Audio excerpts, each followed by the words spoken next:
Bonjour à toutes et bonjour à tous, merci de nous rejoindre une nouvelle fois sur notre page Facebook. Cette émission est différente des autres, tout simplement parce que nous allons parler de romanciers, de deux passionnés. Nous allons développer tout cela. Alors toujours apprenti, mais combien performant, derrière son objectif, Benjamin Baron est à la vision. Lui aussi, il taille sa pierre au quotidien. Nous recevons aujourd'hui, dans le cadre de cette émission, deux écrivains, deux générations différentes, l'un à 19 ans, l'autre, on ne donnera pas son âge, il vient de sortir son dernier roman, Le Louve. Julien Passioni est un fervent de littérature. Vivant à Clarensac, passionné, il est actuellement en licence de philosophie et de lettres modernes.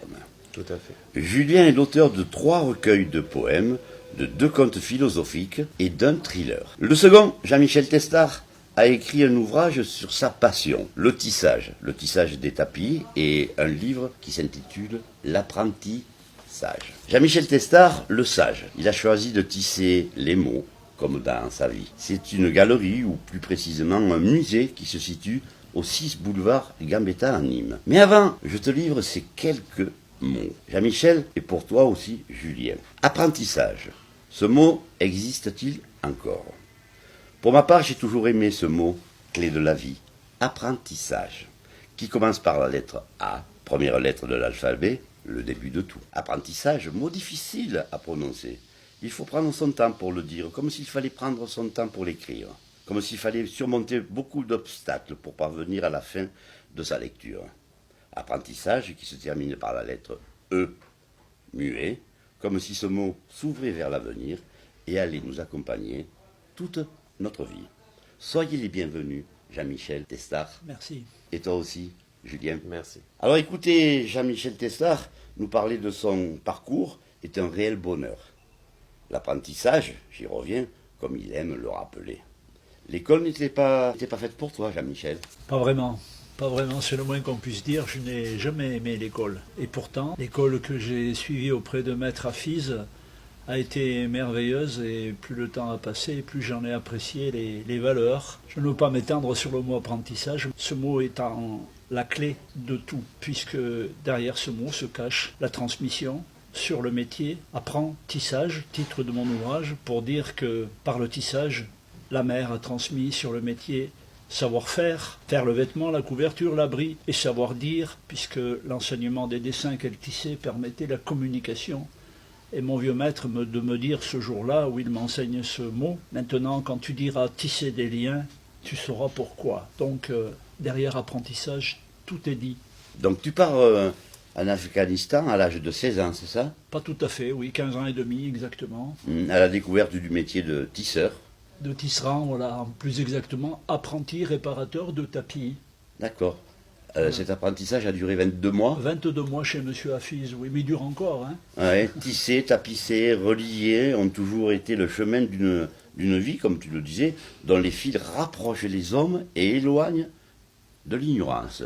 Si je voulais copier un philosophe des années 30, je prendrais M. Guénon, René Guénon, qui a dit que le monde est un tissage de son point de vue, la chaîne en étant l'esprit et la trame la matière. Quand on sait que le fil de chaîne croisant le fil de trame est une croix, tout simplement, esprit et matière, tout est dit. Il s'agit de l'homme au néolithique. Pour dire un homme, on fait une croix.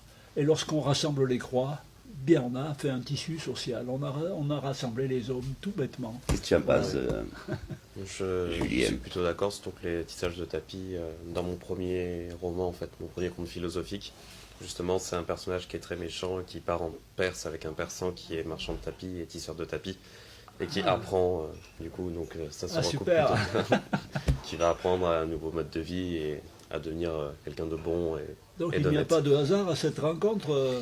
Écoute, j'ai souhaité cette rencontre parce que vous êtes deux passionnés. Oui. Et moi, j'ai dès le début apprécié Julien. Ouais. Par sa façon de penser, par sa façon d'écrire, par son comportement et par son éducation. Oui. Et par son éducation. C'est un jeune homme humble et bourré de qualité. Voilà, je voulais te le dire parce que je le pense C'est très gentil. sincèrement. Merci beaucoup. Voilà. Alors Jean-Michel Testard a été également dans la vie publique à travers ses mandats de juge au tribunal de commerce. Ça ne devait pas être facile quand même pour toi. Ah, l'engagement que j'ai pris au tribunal de commerce Oui. est appuyé sur l'humain, tout simplement. Je suis un piètre gestionnaire. Et sachant cela, j'en ai fait mon argument premier pour être candidat au titre de juge, puisque pour autant, ça ne m'empêchait pas d'être parfaitement honnête. Et il me semble que bien des chefs d'entreprise qui viennent se plaindre au tribunal de tel ou tel comportement, ou bien tout simplement, malheureusement, déposer quelquefois le bilan, il m'a paru que j'étais à même de bien les comprendre, puisque je leur ressemblais beaucoup. Et le mandat pour lequel j'étais élu à ce moment-là me paraissait évident, puisque ce tribunal de commerce, ne l'oublions pas, est la première des juridictions en France créée par Michel de l'Hôpital au Moyen-Âge, pour éviter que l'État ne se mêle de l'affaire de l'homme privé, de l'homme d'affaires, de l'homme commerçant. Et les commerçants se jugeaient des uns par rapport aux autres. Ça me paraissait la plus grande des justices. Ça doit t'interpeller ce que dit Jean-Michel. Un peu. Hein? Mhm. Je suis assez d'accord avec son point de vue. Je m'en doutais. Je m'en doutais. Vous voyez, cette émission, Ouais. elle est différente tout simplement parce que on mélange toutes les générations d'une part, Oui. et on n'est pas figé sur la politique.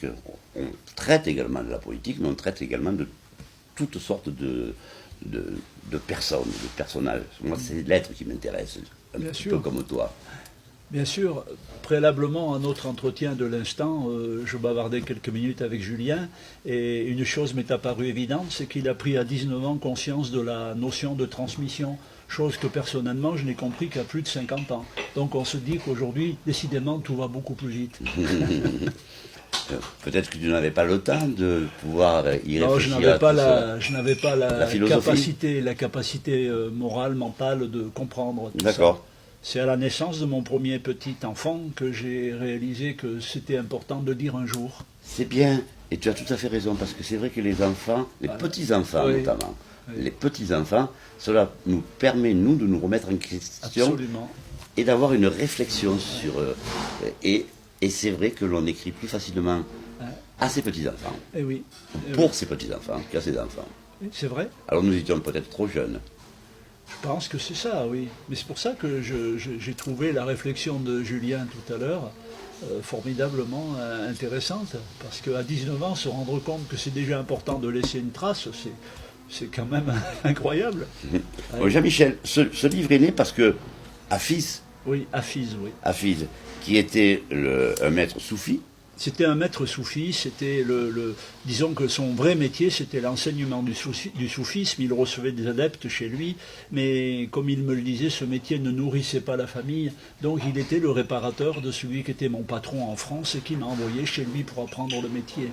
donc, et un jour il t'a fait promettre, Ah oui. il t'a fait promettre, et dis-le, tiens, dis-le, Ah, il t'a fait promettre une chose importante. Il ne me l'a pas fait promettre un jour, il me le faisait promettre quasiment tous les jours. Mais c'est le premier jour qui est important, puisque le premier jour, il me dit, tu sais, il m'a appelé Michel Hafiz. Tu sais, Michel, tout ce que je sais, je vais te le dire. Tout ce que j'ai, je peux te le donner. Mais toi, en échange, s'il te plaît, un jour, tu diras. Alors je lui dis, ouais, d'accord, monsieur, pas comme ça. Et il me fait mettre devant lui en me demandant de fermer les yeux. Et les yeux fermés, de lui promettre de dire un jour. Je le fais, et après cette réflexion, il me dit, voilà, maintenant je t'ai entendu. Mais chaque jour, chaque enseignement qu'il me disait se terminait immuablement par cette phrase, et tu diras, Michel, un jour, hein, tu diras. C'était son obsession. Toujours la transmission. Tous les Ouais. jours, c'était son obsession. Alors, tu étais trop bavard et tu as été envoyé en Afghanistan. Alors pourquoi le choix de ce pays? Oh, j'ai pas vraiment choisi. On t'a obligé. C'est un concours de circonstances. Non, mon patron, alors que je suis apprenti à Lyon, étalagiste. Tu étais étalagiste. Je suis étalagiste, mais avant que d'être dans le tapis, je suis étalagiste. Donc je vais dans un magasin à Lyon pour faire une vitrine de tapis. Et ne sachant, j'ai 15 ans, je ne sais pas manipuler les tapis. Il y a un vieux monsieur dans ce magasin qui est un Arménien et qui est réparateur de tapis dans ce magasin et qui me propose de m'aider. Donc je vais passer la journée avec lui. Et ce brave monsieur, le soir, va m'inviter à manger la soupe chez lui. Et on dirait comme ça ici dans le Midi, il va me baratiner pour que je devienne apprenti dans le magasin où il travaille, parce que, me dit-il, je suis âgé, il faudra bien un jour me remplacer. Si je voyais monsieur, je lui demanderais de t'approcher, tu serais d'accord? Alors je lui ai dit, pourquoi pas, oui, moi ce monsieur, déjà j'en étais approché sur le plan affectif, tout simplement, je l'aimais beaucoup spontanément. Alors, on a tout simplement convaincu ma mère, parce qu'à la maison, j'ai une mère et un père, comme tout le monde, mais malheureusement, mon père ne s'exprime pas beaucoup, c'est ma mère qui commande. Mon papa est militaire, donc tout est normal. Et donc, ma mère est d'accord, je vais être apprenti réparateur de tapis. Il se trouve que mon patron, très rapidement, trouvera que je fais perdre beaucoup son temps à son ouvrier, et va me proposer de partir à l'étranger pour apprendre, parce que, me dit-il, là-bas, en Orient, en Iran, en Turquie ou en Afghanistan, j'ai des réparateurs qui parlent français, on pourra dire pourquoi après, et tu choisis, tu vas ou en Iran ou en Turquie ou en Afghanistan, vois avec tes parents. Et donc je vois avec mes parents, et ce jour-là, mon père, qui ne disait jamais rien, a coupé les larmes de ma mère, qui n'était pas d'accord, en lui disant « arrête de pleurer ». Il va revenir moins bête, il a été plus grossier que ça, mais enfin on est à la radio, je veux dire, il va revenir moins bête. Et puis moi à 17 ans je faisais la guerre, à 15 ans et demi il peut bien aller apprendre un métier. Me voilà parti, et pour la destination c'est mon père qui choisit en disant « off, l'Iran, la Turquie, tout le monde peut y aller, non l'Afghanistan ce serait mieux ». Voilà comment je me retrouve en Afghanistan, pour dire mon inconscience du moment. En sortant de cette réunion familiale, j'ai dévalé les escaliers pour aller dire à mes copains « Oh putain, les gars, moi je vais prendre l'avion ». Voilà ma réaction pour vous dire ma profonde conscience de l'endroit où je partais. Je ne savais même pas où c'était. Donc alors, justement, ton maître d'apprentissage, c'est Hafiz, pardon. Hafiz. Hafiz, il t'a donné donc ce goût pour tisser, pour réparer des tapis, mais il t'a donné également le goût à l'écriture. Tu as souhaité aligner tous tes souvenirs sur un livre qui s'appelle Apprentissage. Apprentissage. Apprentissage. Alors, il me l'explique dès le premier instant où je suis près de lui, voyant que je suis un petit peu démoralisé, on va dire. Je viens de faire 3 jours d'un voyage épouvantable, tout seul, avec mon petit sac, dans les bus afghans. Depuis Kaboul. Hein. Depuis Kaboul jusque chez lui, il a fallu 3 jours pour descendre. Dans les cars de l'Afghanistan des années 60, ça veut dire où il n'y a pas de route, il n'y a que des pistes, et où on m'a fait descendre à un endroit où il n'y avait personne. J'ai passé ma première nuit dehors, tout seul, à attendre qu'on vienne me chercher. Et quel a été l'accueil ensuite? Ah ben, monsieur Hafiz est venu me chercher le lendemain, donc avec un petit jour de retard. Et très naturellement, c'est une véritable scène de cinéma, puisque je suis là à attendre depuis la veille, j'ai eu peur toute la nuit, je me suis fait dessus, comme on dirait vulgairement. Bref, quand M. Hafiz arrive à quelques distances de moi, je vois ce monsieur sur une charrette tiré par un mulet, il me fait des signes. Je me mets à trembler, j'ai perdu, je fais une crise de nerfs tout simplement, je n'arrive pas à reprendre mes esprits vraiment, j'ai eu tellement peur et me voilà sauvé par lui, il me sourit et à la portée de voix d'un vieillard, voilà qu'il me dit en français, ça fait 3 jours que j'entends parler que l'arabe, hein, on va dire, je ne sais même pas de quelle langue on parle à l'époque, et ce monsieur Hafiz me dit en français « Ah Michel, c'est moi Hafiz, je t'ai reconnu, c'est moi ». Et il s'approche de moi, il essaye de me calmer et il va finir par y arriver quand même. Et c'est là que, en rentrant à la maison, je n'étais pas si loin de sa maison, en fait j'aurais pu y aller à pied, mais je ne savais pas dans quelle direction me projeter. À la maison, ce monsieur me voit totalement déconcerté et me fait entendre ce mot magnifique, apprentissage. Voilà. Et moi je vais retenir ceci quand même. Je vais te dire tout ce que je sais, mais toi, ce que tu nous disais, tu diras un jour. Tu diras. Oui. Alors évidemment, M. Hafiz va m'enseigner, derrière ce mot apprentissage, la notion de la transmission, de la mère à la fille sur le métier, par le fil, celle qui va donner à savoir faire et à savoir dire, puisqu'elle va enseigner à sa fille, qui donnera la vie un jour, comment on dit par le tissage. Et donc ce mot apprend, tissage, a tout son sens, dans le sens de donner la vie, transmettre le savoir-dire. Merci Michel. J'en prie. Ah, Michel. Donc tu donnes une conférence, tu peux nous dire quand? À Vergès. Il y a une conférence ce mardi 26 à Vergès à 19h à l'espace Vergès. Elle est bien entendu ouverte à tous, elle est gratuite et c'est avec plaisir que je recevrai les gens qui seront là. Merci Jean-Michel. Merci Alors, beaucoup. Julien Passioni Dorna est un jeune écrivain, comme je vous le disais, il vit toujours à Clarensac, il est gardois. Alors, Julien est passionné d'écriture depuis l'âge de 14 ans, c'est ça? Ouais, c'est ça. Et tu as écrit des nouvelles, des... J'ai commencé par des poèmes en fait. Par des poèmes, oui. Et après un premier roman qui est parti d'une expression écrite que j'avais eue en classe de 4e. En fait. Et puis Victor Hugo a eu un impact sur toi. Oui, c'est à la lecture d'un de ses poèmes, elle était déchaussée, elle était décoiffée, ça a vraiment été un déclic et j'ai commencé à écrire mes premiers poèmes juste après. Et avec le Louvre, tu t'attaques cette fois-ci à la narration, c'est ça? Parle-nous un petit peu. J'ai un peu du coup attaqué avec les 2 premiers contes philosophiques. Oui. Là c'est quelque chose, ça fait un peu plus roman, il est un peu plus long, donc oui c'est... Alors c'est un roman qui... combien de pages tu as écrit? Il fait 250 pages. Et qu'est-ce qui t'inspire, mis à part Victor Hugo? Parce que j'ai lu que tu étais inspiré également par de grands auteurs, mais que tu as écrit donc déjà des romans policiers, parce que celui-ci également est un roman policier. C'est le premier roman policier. C'est le premier roman policier. Et Crainte d'avoir... Il y a un braqueur là-dedans, c'est ça? Au tout début, oui, c'est un braqueur qui se fait abattre par une policière, et la policière, du coup, va avoir une grosse remise en question et sur son geste et sur le fait qu'elle ait tué un homme, parce que c'est pas rien malgré tout. Et il y a 3 tueurs en série qui sont mêlés à tout ça. Et qu'est-ce qui t'inspire dans tout cela? Est-ce que les séries, peut-être que tu les regardes pas, est-ce que tu es inspiré par quoi exactement? Alors, en lecture de romans vraiment policier ou roman noir, en tout cas, j'ai lu Thomas Harris, qui est l'inventeur du personnage d'Hannibal Lecter. Et sinon, c'est surtout la série Hannibal. Ah d'accord.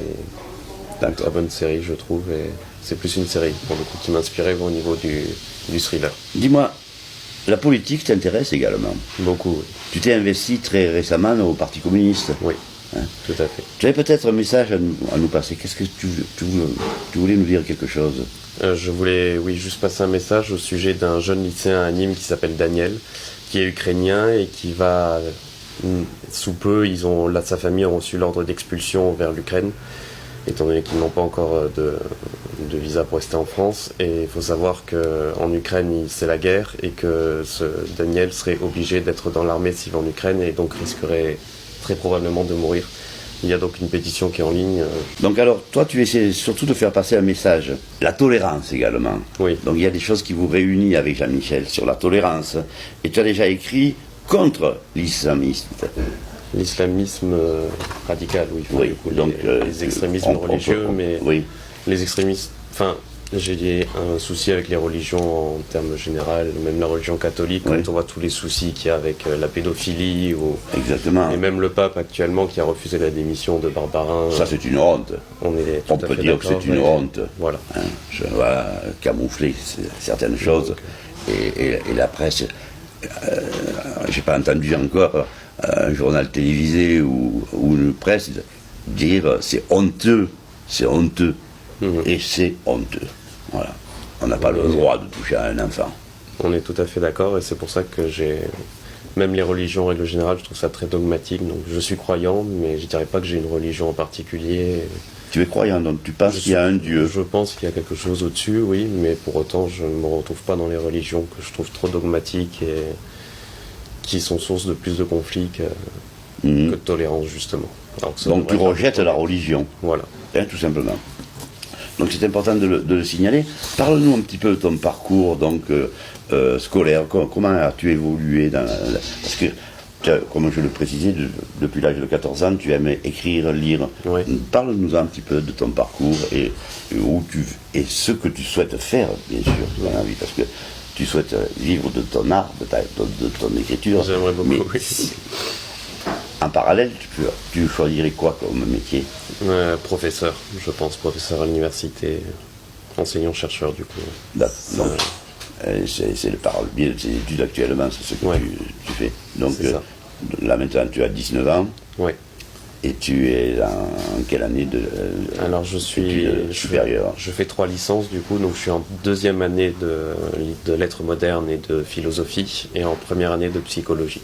D'accord. Je vois que Saint-Exupéry t'a inspiré également. Beaucoup. Oui, ce sont des voyages, c'est sa philosophie, c'est quoi qui t'a inspiré? Au début, la lecture du Petit Prince, du coup. Oui, bien sûr. Livre que je trouve formidable, que ce soit pour les enfants ou même pour les adultes. Après, le relire, je trouve qu'il est très complet. Et pour moi, c'est un des plus beaux livres qui a été écrit. Et après, dans Citadelle, toute sa philosophie qui est développée, c'est quelqu'un de très humaniste. Qu'est-ce que tu en penses, Jean-Michel, de son parcours de ce jeune? Moi, je suis impressionné.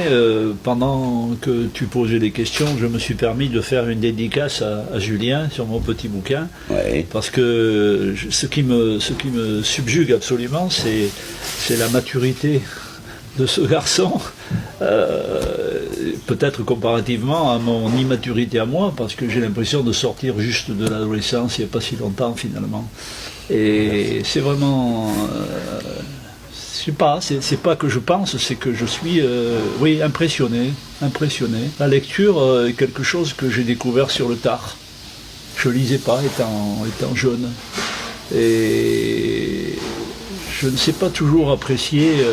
c'est pas que je veuille faire un complexe de ne pas avoir appris, mais je ne sais pas toujours, je n'ai pas la qualité pour apprécier tous les textes auxquels il fait référence. Alors je suis impressionné, je reviens à ce mot parce que c'est celui qui me va. Il a 19 ans. Et bien voilà. Et ma foi, faut pas gâcher, hein. Faut pas gâcher, parce que ça passe vite. Oui. Donc en 2015, tu as édité ton 2e recueil, Petite matinée ensoleillée. Oui. Tu peux nous en parler un petit peu? Oui, c'est un recueil de poèmes avec une nouvelle au tout début. La nouvelle avait été primée au Printemps des auteurs de Nîmes Métropole. D'accord. Et j'ai un poème qui a été primé aussi au Poésiade, qui est organisé par l'Institut de la francophonie à Bayonne. Et tu sais qu'il y a chaque année à Nîmes ces 3 journées sur la biographie. Oui. Toi, tu y étais il y a 3 ans. Il y a 3 ans, j'étais venu t'interviewer du reste. Oui, ça avait été formidable pour moi, justement, parce que j'étais à côté de véritables auteurs. Je me demandais un peu ce que je faisais là, j'étais très fier. On pourrait peut-être lancer un appel quand même pour que tu puisses y participer. Oui, j'aimerais beaucoup. Oui. Donc à qui doit-on s'adresser pour pouvoir participer? C'est le président des libraires de Nîmes maintenant, c'est un des 2 frères Tessier. Bon, alors messieurs Tessier, voilà. messieurs Tessier, vous avez quand même un jeune homme de 19 ans qui a écrit énormément. S'il vous plaît, faites quelque chose pour lui. Voilà.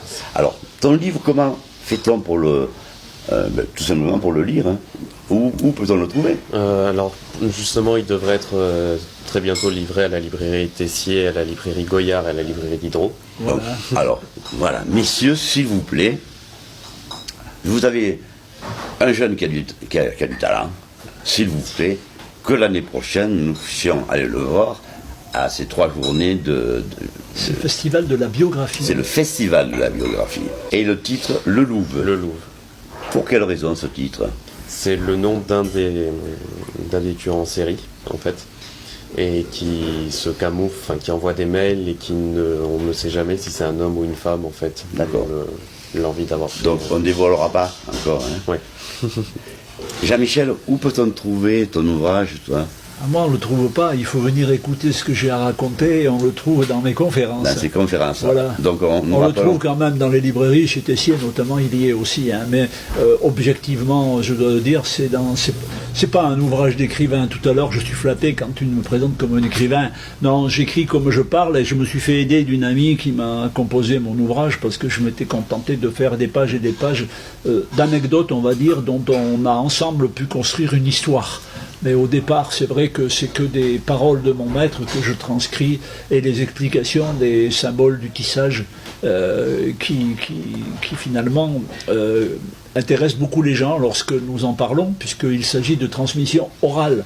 Donc je respecte la notion d'oralité, je parle et ensuite on a envie de partir avec un souvenir et donc l'ouvrage est à disposition des gens. Donc nous rappelons que tu seras à Espace Vergès. Oui, ce mardi à 19h. À 19h, très bien. Voilà. Je voulais remercier, oui ça va très vite, je voulais vraiment remercier une nouvelle fois Alain Moula qui nous accueille toujours dans son restaurant, le W Square de la Couronne à Nîmes. Remercier une nouvelle fois Benjamin Baron, l'apprenti, comme je disais tout à l'heure. Merci à toutes, merci à tous, et restez-nous fidèles. Bye bye.